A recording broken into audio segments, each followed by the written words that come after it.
own legacy. There's a lot that goes into being a woman in agriculture.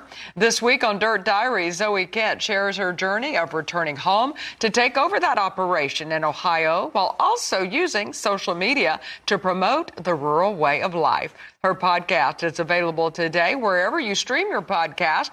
It's also airing this Saturday at 4 Eastern on Rural Radio on Sirius XM. She joins us now to share her story.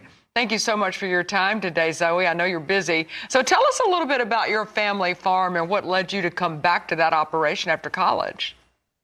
Yeah, so I always knew that I wanted to come back to the farm. So when I went to school, I knew it was my parents wanted me to get away, do something else for a couple of years before returning. But I've always had a passion for it. I wouldn't say I have a deep love of corn and soybeans, but I have a deep love of working with my dad.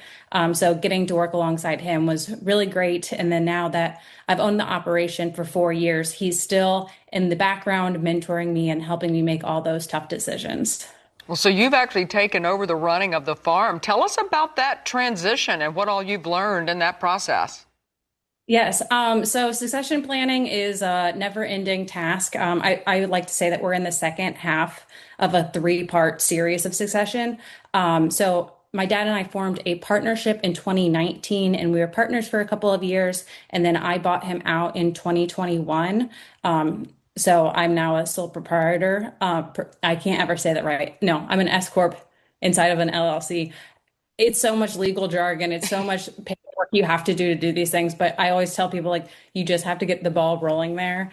So yeah, I own the operation. I would say my first year, grain markets were great. I was feeling really confident. But as the grain market has kind of slowed down in the last couple of years, it's making it a little bit less enjoyable, but I'd rather struggle at the beginning of my career than later down the road, I guess. Right. And what, do you just grow corn and soybeans? Currently, yes, we just grow corn, soybeans, and content is what I like to say. You know, we also understand that you use social media to kind of share your stories on the farm. They're very authentic, they're fun, and talk about some of the feedback that you've gotten and why it's important to share that story of agriculture. Yeah, I think just on the aspect of being a woman in ag, sometimes people just have to see it to believe it. I would say that a lot of people take me a little bit more seriously once they see me actually in a tractor, driving it in a field.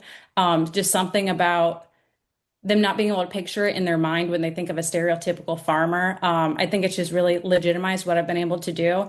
And I know just because of a couple really nice notes that I've received that I've inspired others to do the same, because people say, well, if this blonde 5'2" girl can figure out how to do this, then I could probably do it too. And that's been really rewarding.